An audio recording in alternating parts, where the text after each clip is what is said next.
आज हम domain driven design के बारे में बात करेंगे, बिल्कुल आसान शब्दों में।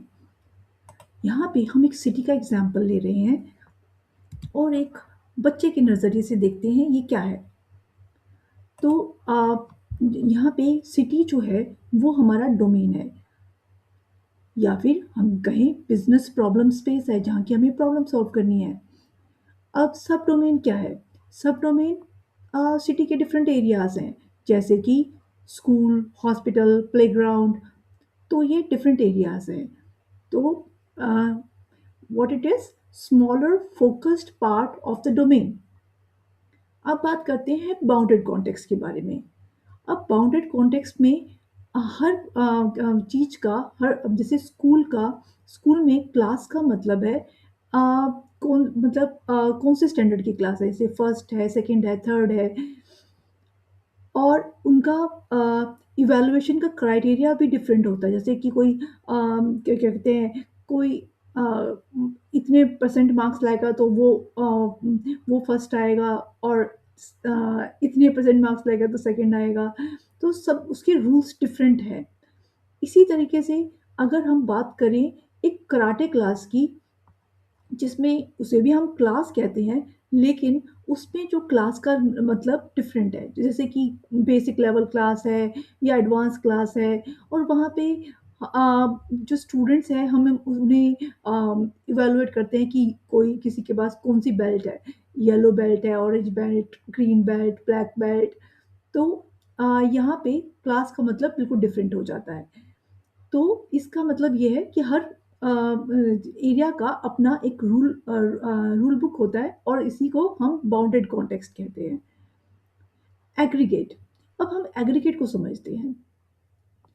अब ये जो होता है कि ये जो हमारे स्मॉल ग्रुप्स हैं, तो वो क्या है, वो एक साथ जुड़े हुए रहते हैं। जैसे कि स्कूल में टीचर, स्टूडेंट, क्लासरूम एक ग्रुप बनाते हैं जो कि साथ रहते हैं। इन चीज़ों को अलग नहीं किया जा सकता।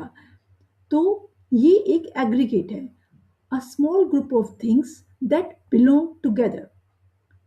अब बात करते हैं कॉन्टेक्स्ट मैप की। कॉन्टेक्स्ट मैप तुम एक सिटी मैप की तरह सोच सकते हो। अब स्कूल जो है हॉस्पिटल से कनेक्टेड है, क्योंकि बच्चे कभी बीमार भी होते हैं तो हॉस्पिटल जाना पड़ सकता है। अब जो प्लेग्राउंड है वो स्कूल से कनेक्टेड है, बच्चे स्कूल के बाद प्लेग्राउंड में खेलने के लिए जाते हैं। That is a context map. It shows how different bounded context talk to each other. अब देखते हैं कि कॉन्टेक्स्ट मैप के पैटर्न्स क्या हैं। पहला है पार्टनरशिप।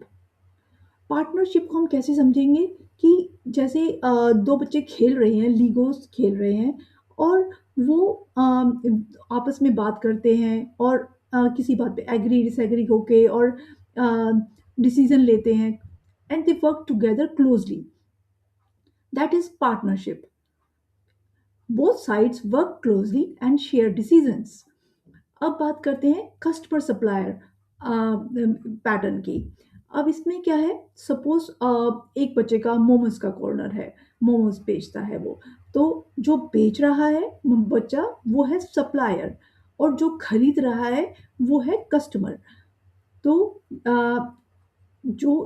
ये जो है रिलेशनशिप, ये है कस्टमर सप्लायर की, where one provides and the other consumes.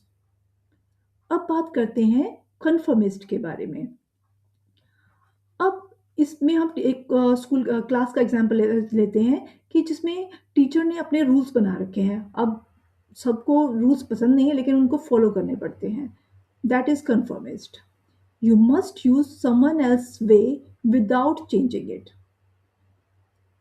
अब बात करते हैं एंटी करप्शन लेयर के बारे में। Anti corruption layer, suppose school में कुछ बच्चे इंग्लिश में बात करते हैं और कुछ लोग मलयालम में बात करते हैं।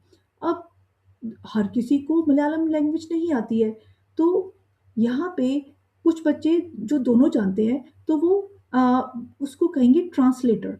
तो जो ट्रांसलेट कर सकते हैं, तो जो ट्रांसलेटर है, जो हमारा उसे कहेंगे एंटी करप्शन लेयर।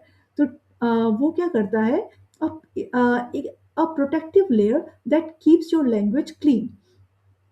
तो वो दोनों लेयर्स में, यानी कि दोनों, यानी कि मलयालम और इंग्लिश, दोनों के स्टूडेंट्स के बीच में जो कन्वर्सेशन होती है, उसमें हेल्प कराता है। उसके बाद है शेयर्ड कर्नल। शेयर्ड कर्नल हम इस एग्जाम्पल से देख समझ सकते हैं। जैसे बच्चे एक सेम बॉक्स कलर्स का यूज़ करते हैं और उसकी केयर भी करते हैं, और उसको आपस में यूज़ करते हैं। तो एक तरीके से ये क्या है, एक shared kernel, a small part everyone shares. अब बात करते हैं ओपन होस्ट सर्विस के बारे में। इसका एग्जाम्पल देखते हैं कि जैसे एक बच्चे ने एक लाइब्रेरी कॉर्नर सेट किया बुक्स के लिए, जिसमें उसने बुक्स रखी हुई हैं। कोई भी आता है वो अपनी बुक्स पढ़ता है, बोरो करता है, और चला जाता है, और सबको एक रूल फॉलो करना पड़ता है कि जैसे वो कोई बुक फाड़ेगा नहीं, सही टाइम पे रिटर्न करेगा। तो this that is an open host service, a clear open way to share.